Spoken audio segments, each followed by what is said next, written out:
आप सभी के बीच आज मैं महाभारत की कथा प्रारंभ करने जा रही हूँ, बहुत ही सरलतम से सरलतम शब्दों में, जिसे हर वर्ग का व्यक्ति बहुत ही आसानी से समझ सके। वैसे तो महाभारत संस्कृत में है, लेकिन इसका हम हिंदी में अनुवाद करके सरलतम शब्दों में आपको समझाने का प्रयास करेंगे और ईश्वर से प्रार्थना करते हुए कि हे ईश्वर, बिना किसी विघ्न बाधा के आप सभी के समक्ष यह महाभारत की कथा पूर्ण हो पाए, इसी उद्देश्य और ध्येय के साथ आज मैं इस कथा का प्रारंभ करने जा रही हूँ। महाभारत कथा एक बहुत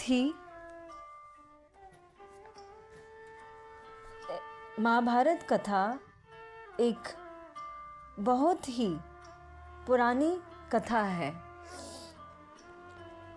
दुष्ट व्यक्ति यदि साधारण कोटि का हो तो उसका बुरा परिणाम सीमित रहता है, परंतु जब दुष्टता किसी संपन्न व्यक्ति अथवा राजपुरुष में ही आ जाता है तो उसका परिणाम होता है युद्ध। सभी युद्धों की यही कहानी रही है। संसार का भीषणतम युद्ध था महाभारत, जिसमें कहते हैं 55 लाख से भी अधिक व्यक्ति मारे गए थे, और वह भी केवल 18 दिनों में। इस पर भी यह धर्म युद्ध था। क्यों और कैसे, यह कथा सुनिए संजय की जुबानी। संजय, जिनका राज परिवार से निकट का संबंध था और जो युद्ध के एकमात्र प्रत्यक्षदर्शी थे।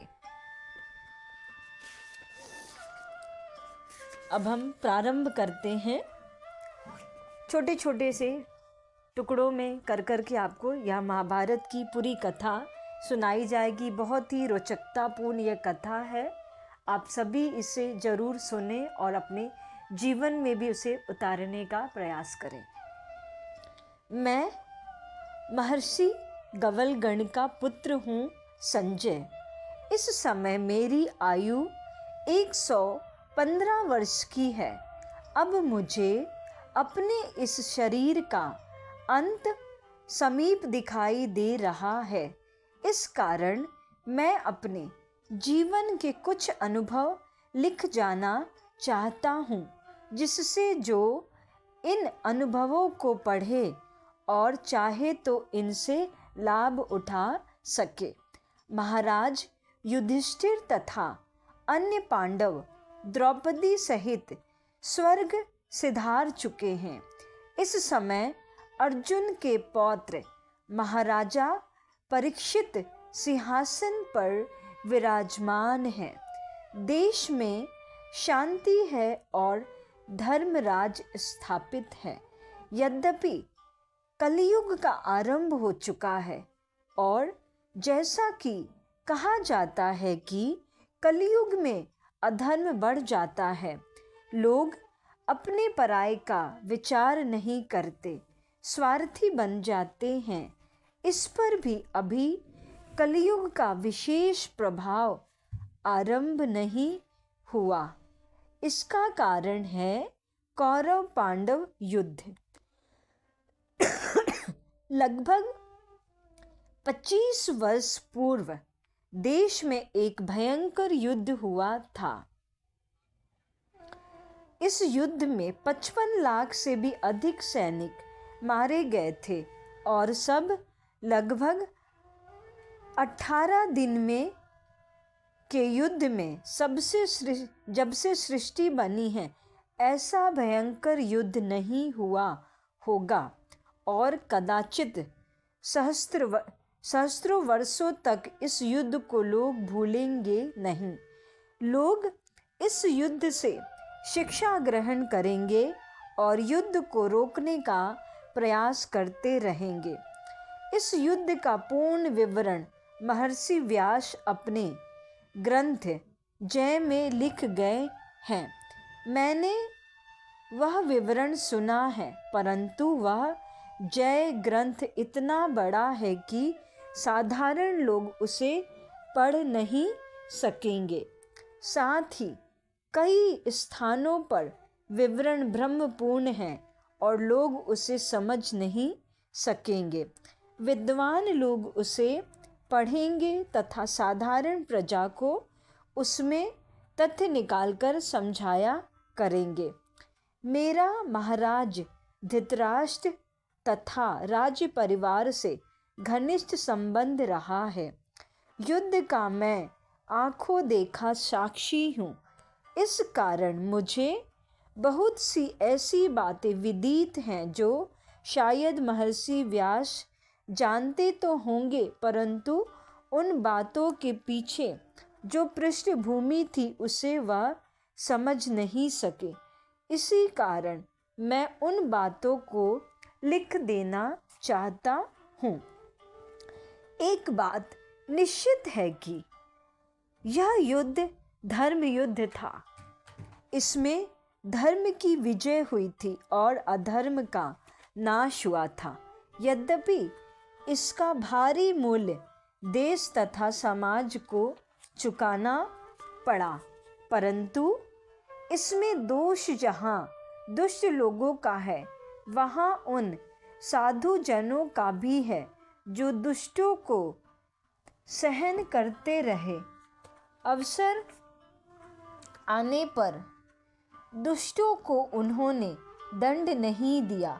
बाद में दुष्टों का बल इतना बढ़ गया कि इस भयंकर युद्ध द्वारा ही उनका नाश किया जा सका। लगभग 90 वर्ष पूर्व की बात मुझे स्मरण आ रही है। मैं शिक्षा समाप्त कर चुका था और अपने पिताजी के पास बैठा था। मैं भविष्य के बारे में कि मैं क्या करूं उनसे सम्मति कर रहा था। इस समय पिताजी ने कुछ क्षण के लिए आंखें मूंदी, विचार किया और फिर कहने लगे, संजय, तुम्हारे सामने 2 पथ हैं। मेरे आश्रय में रहो और स्वाध्याय करो तथा जो तुम्हारे पास आए उनको शिक्षा दो।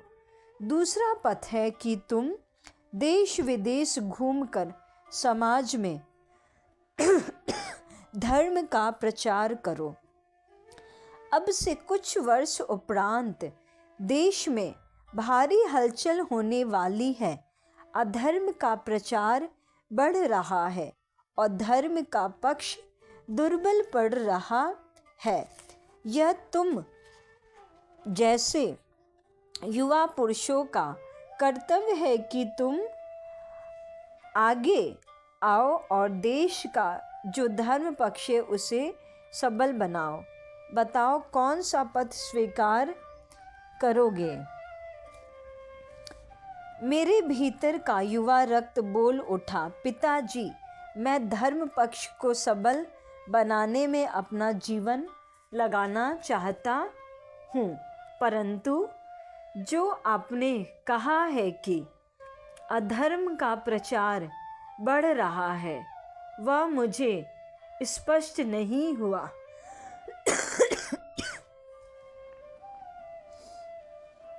देखो संजय, इस समय हस्तिनापुर राज्य एक शक्तिशाली राज्य है। इस पर भी राज्य का अधिकारी कोई नहीं। उत्तराधिकारी को प्राप्त करने के लिए वहाँ अधर्म का पथ स्वीकार किया जाने वाला है। हस्तिनापुर के राजा चंद्रवंशी हैं। इनके पूर्वज मध्य एशिया से भारत में आए थे। चंद्रवंशी भोगवादी हैं। इनका लक्ष्य है भोग। ये अपनी इच्छा को धर्म मानते हैं और जो उनको अच्छा लगता है युक्ति से, बल से अथवा जैसे भी संभव हो उसको प्राप्त करना चाहते हैं। मैं तुम्हें इनका इतिहास संक्षेप में सुनाता हूँ। इनका एक राजा नहूस था। कामभोज में राज्य करता था। लूट मार मचाता हुआ वह देवलोक तक जा पहुंचा। इसने देवलोक पर विजय प्राप्त की और राजा इंद्र को बंदी बना लिया।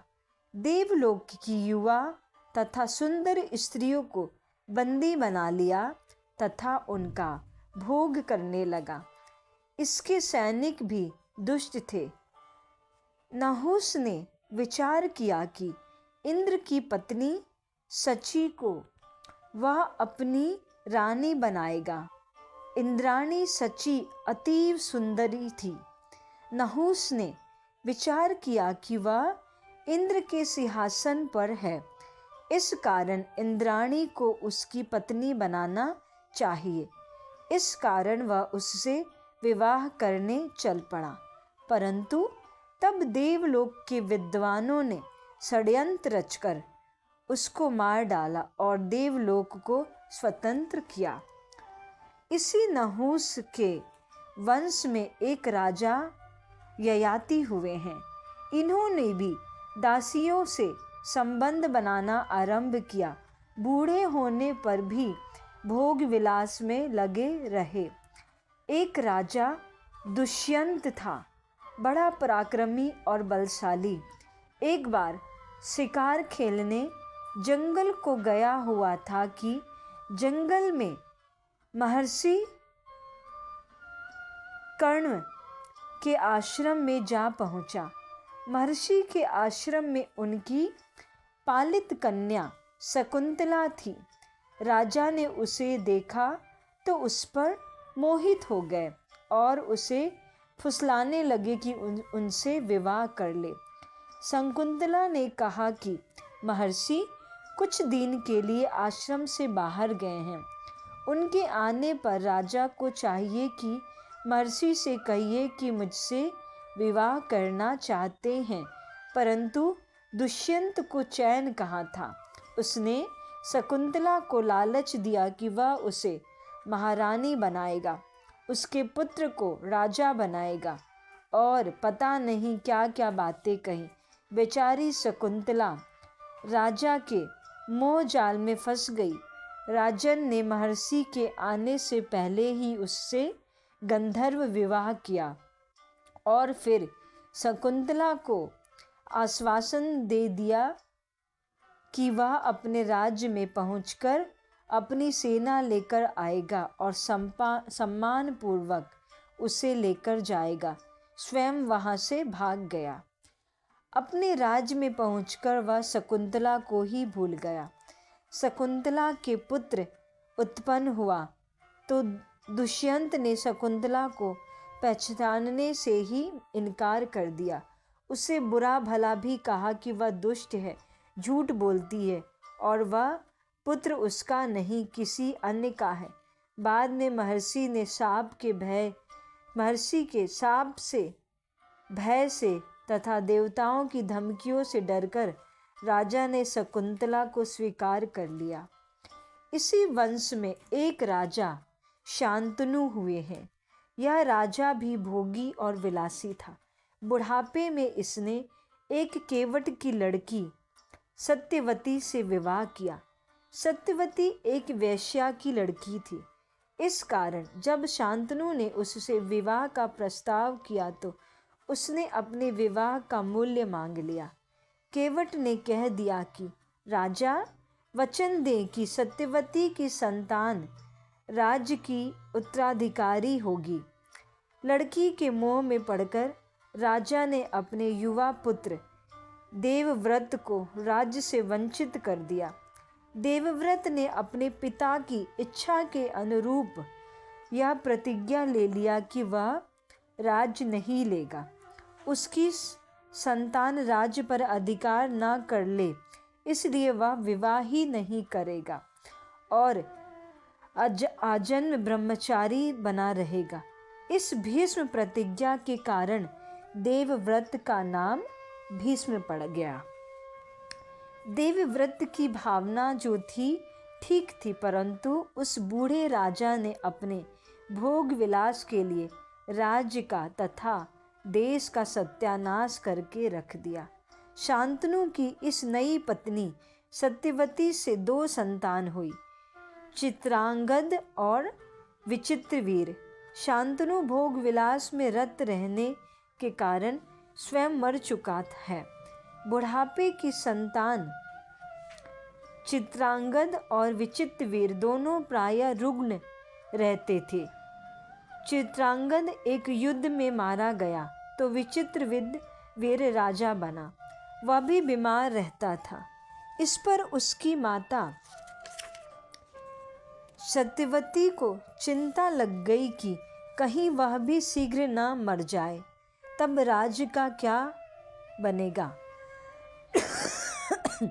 अतः क्यों न विचित्रवीर का विवाह कर दिया जाए, जिससे उसके संतान हो जाएं और राज्य को उत्तराधिकारी मिल जाए। इसके लिए उसने भीष्म से कहा, परंतु समस्या यह थी कि विचित्रवीर की आयु अभी विवाह योग्य नहीं थी, और फिर कोई भी राजा विचित्रवीर जैसे रुग्ण बालक को अपनी कन्या विवाह में देना नहीं चाहता था। इस पर भीष्म ने निश्चय किया कि काशी राज्य की कन्याओं से विचित्रवीर का विवाह कर दिया जाए, परंतु भीष्म जानता था कि काशी राज्य तैयार नहीं होगा। साथ ही काशी राज्य ने घोषणा कर दी थी कि उसकी कन्याएं स्वयंवर करेंगी और जिससे वे चाहेंगी विवाह कर सकेंगी। भीष्म ने जब काशी में स्वयंवर हो रहा था, काशी पर आक्रमण कर दिया और स्वयंवर की सभा में से काशी राज्य की 3 कन्याओं को उठाकर ले भागा। काशी राज्य की सेना ने रोकने का यत्न किया, परंतु भीष्म जैसे ब्रह्मचारी और ओजपूर्ण व्यक्ति का विरोध नहीं कर सकी।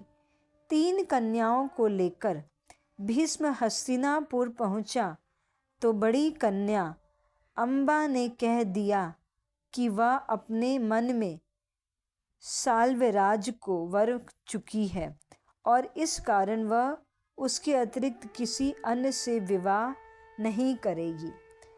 भीष्म ने अम्बा को छोड़ दिया, परंतु साल्वराज ने अम्बा को स्वीकार नहीं किया, क्योंकि उसका कहना था कि भीष्म ने उसका अपहरण किया है। इस कारण अब भीष्म ही उससे विवाह कर सकता है। अम्बा पुनः भीष्म के पास आई और बोली कि आप मुझसे विवाह कर लीजिए। भीष्म ने कह दिया कि मैंने विवाह न करने का प्रतिज्ञा ले रखी है, चली जाओ। इस पर अम्बा ने आत्महत्या कर ली। छोटी दोनों बहनों अंबिका और अम्बालिका का विवाह विचित्रवीर से कर दिया गया। विचित्रवीर रुग्ण तो रहता ही था और फिर 2 पत्नियां होने के कारण भोग विलास में डूब गया। अब हमें सूचना मिली है कि वह भी निसंतान मर गया है। देखो संजय, यह स्थिति है इस राज्य की। भीष्म राज करना नहीं चाहता क्योंकि वह प्रतिज्ञा ले चुका है, और फिर सत्यवती उसे राज नहीं करने देगी क्योंकि वह महास्वार्थी है। उसकी अपनी संतान जीवित नहीं। यदि ऐसा ही चलता रहा तो संभव है कि प्रजा में से कोई राजा बन जाए, और यदि वह राजा कोई योग्य धर्मपरायण हुआ तो राज बच सकता है, परंतु सत्यवती ऐसा होने नहीं देगी। भीष्म यदि विवाह कर ले तो उसकी संतान राज पा जाएगी और तब भी इस राज बच जाएगा, परंतु सत्यवती ऐसा भी करने नहीं देगी। राज्य की नैया भंवर में है। मैं चाहता हूँ कि तुम हस्तिनापुर को अपना कर्म क्षेत्र बनाओ और राज्य तथा देश को बचाने का प्रयत्न करो। वहाँ धर्म प्रचार की आवश्यकता है। अतः पिता की सम्मति से मैं हस्तिनापुर को चल पड़ा।